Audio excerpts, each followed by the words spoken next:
This podcast is a member of WGPRN, WildGamesProductions.com.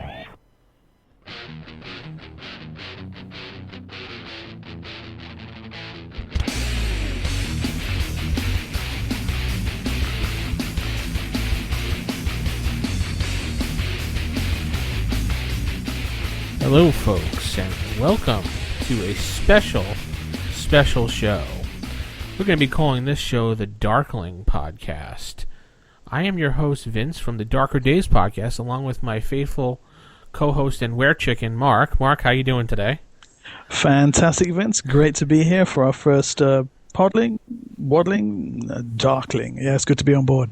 Yes, to be a Darkling. Pretty much what this show is going to be about. We're focusing on things from the listener community, like someone has read a review of well, how do we explain this, Mark? How do we explain this to the people out there? Maybe like someone did their own game. We're going to highlight it in the show. Exactly. We've had a number of submissions from our listeners. A couple of the listeners have put together 10-minute spots on a review or on a bit of game lore that they're interested in, recorded it for us and sent it in. We're going to feature those here on the show.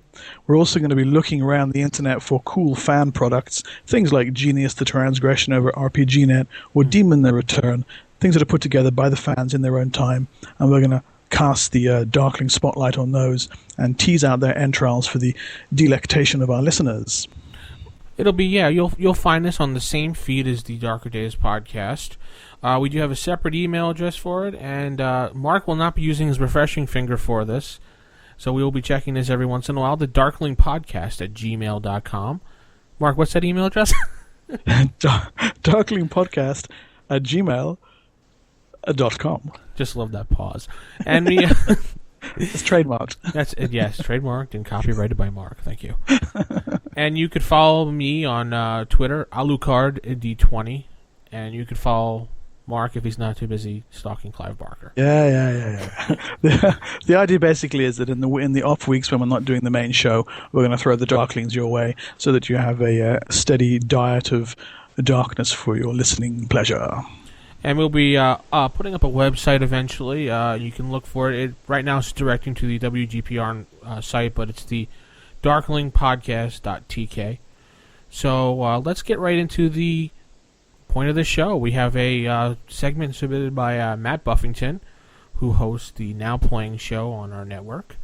Mm-hmm. And we'll get right to that. So we'll see you in about 5-6 minutes, folks. Welcome to Forgotten Lore. My name is Matt. This is a segment to give you some new tools and ideas for your Werewolf the Forsaken campaign, using information from the old World of Darkness setting, Werewolf the Apocalypse. To help you understand, let's go over a brief history of both Forsaken and the Apocalypse worlds for Werewolf. Now, Werewolf and the Forsaken find their origins in the fall of Father Wolf and the destruction of the first paradise, Pangea. Father Wolf was the protector of two worlds, both the physical realm and the shadow realm of spirits. He was the ultimate hunter, and during this time he fought and hunted many powerful spirits to protect this physical realm.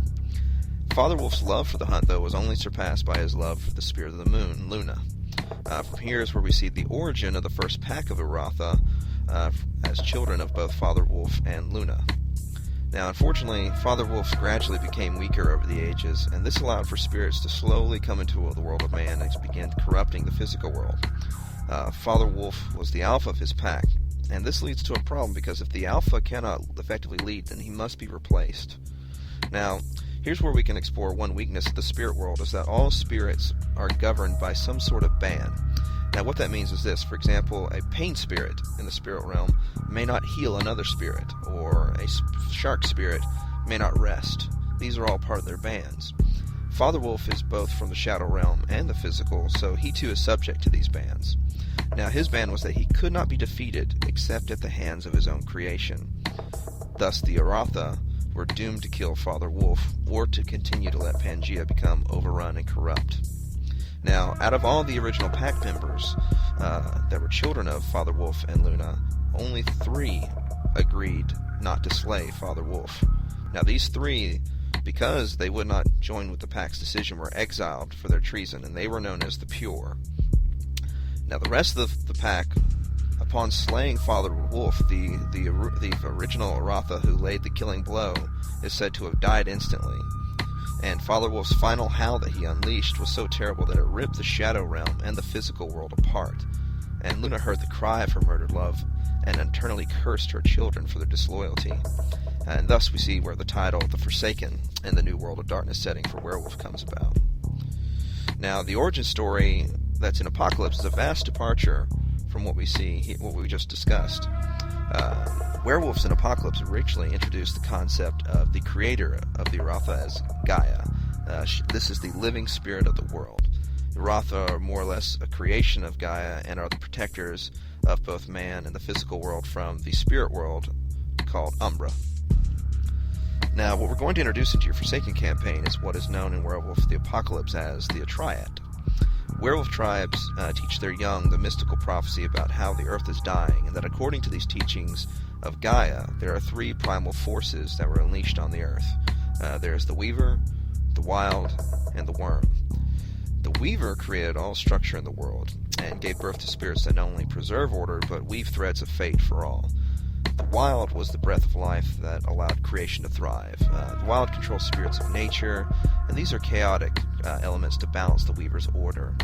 Now, Garou mystics believe that Gaia created the Worm originally to maintain balance between the Weaver and the Wild.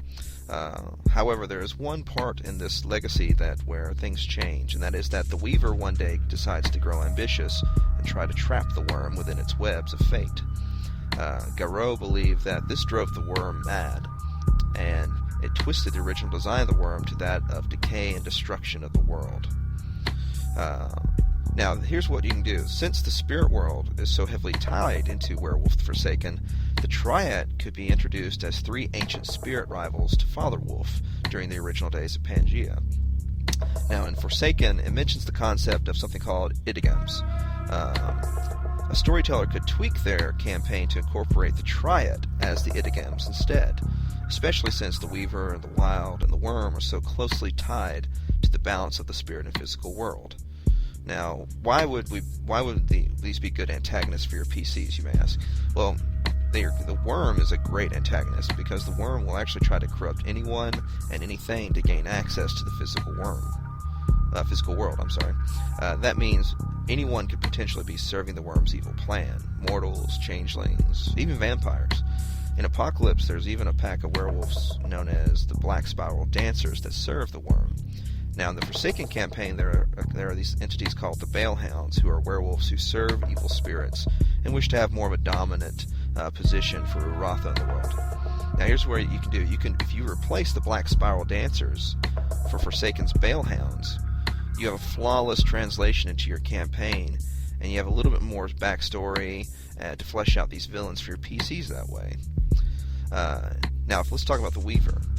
The Weaver is great to introduce into the campaign due to how different tribes view it. Some Aratha tribes actually wage war with spirits of the Weaver, trying to disrupt his effects on the fate of the world and the coming apocalypse.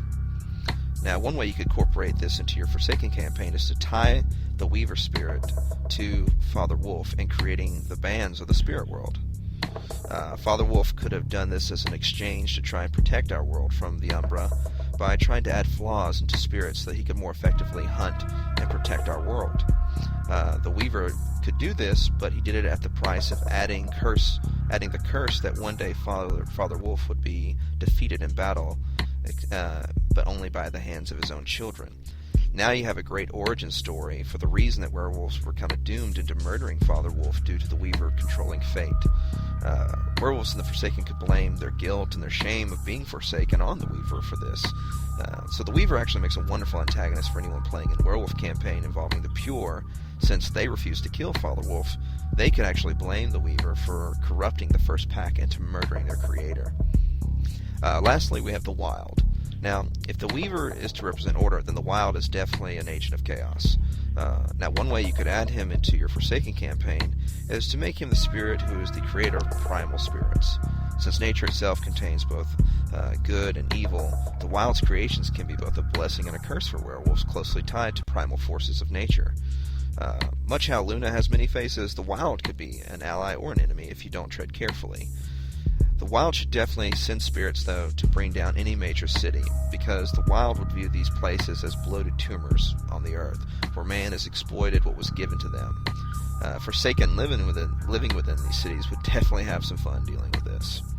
These are just a couple of basic storytelling ideas that you can use to add some depth to your campaign. I hope you guys like the ideas. Again, this is Forgotten Lore with Matt, and good hunting. Wow, that was interesting. Thanks, Matt. Excellent. Great submission. I really appreciate that. And folks, just so you know, any submission you send in, we'll definitely review, and we'll try to plot it on the show. Like I said, this show is going to be for the listeners out there. This is not going to be really me and Mark, bullshitting like we always do every week. This is just the listeners. And Mark, what did you think about Matt's segment? Well, I love the Massive Attack music. Very, very cool. Well, I think, Werewolf the Forsaken, it's a fascinatingly original setting. To begin with, it's unlike any other werewolf game that I'm aware of, and Matt builds on this with real flair. I like the use of the Triad as correspondence to the Idigams, and I think they were covered recently in a recent Night Horrors book from White Wolf. I believe so, yeah. And his piece, his little Forgotten Lore piece, is a perfect example of what I think is one of our core philosophies at Darker Days, which is that cool ideas are independent of New or Old World of Darkness, and you can cross-pollinate back and forth between both versions of the game. So I think he's really hit the nail right on the head there. It's excellent stuff. Yeah, very good use of history and Father Wolf, explaining everything to a new player, everything they want to hear, to maybe get them involved in the game. I mean, I know if I heard that, I'd be like, whoa, pretty cool. I think I might just grab that book from the store and pick it up. I like the little potted history of Werewolf the Forsaken at the very beginning, and I like the casting of the Triad as ancient spirit rivals of Father Wolf. I mean, I was struck by the mention of the Pure, that there were 3 Pure who didn't turn and rise up against Father Wolf, and I wondered if you could get some mileage out of having those ancient 3 Pure somehow become the 3 Triad. The correspondence and numbers there I found quite striking. But overall, yeah, I think that's a really excellent submission, so I'd like to hear more from you on that, Matt. Bring it on. Yeah, definitely. And if you have something that you want us to throw up here for our listeners, maybe you designed a game supplement, you've designed a game of your own, like, I don't know, Were Chicken the Forsaken, or... we're never going to leave that one alone, Mark. It is eternal. Yeah, it's eternal. And I'm sure you'll find something for me eventually. But until then, anyone, you could send it into our new email address for the show, darklingpodcast@gmail.com. Or you can head over to the Darkling Podcast at TK. That's .tk. Once that gets up and running, you can sign up there and throw up some ideas, and we'll hit you back an email, and we'll talk about it. Basically, the show is only going to be about 10-15 minutes long, depending on what segment is sent in by a listener or what product we're reviewing. So just hit us up, and we appreciate you listening to us. Darker Days Radio will be back on its regular bi-weekly schedule. Mark, who is our next special guest on the week of 9/23, I believe, recording? That's going to be Malcolm Shepard, yes, the master of Mage the Awakening, Mage the Ascension, and many other games besides. I'm looking forward to that immensely myself. And the next episode of the Darkling Podcast will feature a submission from our famed poster and staff member Beckett, who has an interesting take on the Book of Nod. That's right, as we have a bucket full of Beckett's next episode. So you stay tuned, and please... and in any submission, or even criticize us if you want. Mark is always waiting to hear something in his email, as we will get up to speed with emails next show. Well, I guess, Mark, that's going to end this for this week. This is our quick little fast mini-cast. Short and sweet indeed. Yeah, our Darkling, the Darkling show, the Darkling Podcast. So just give us a shout, and we'll talk to you guys later.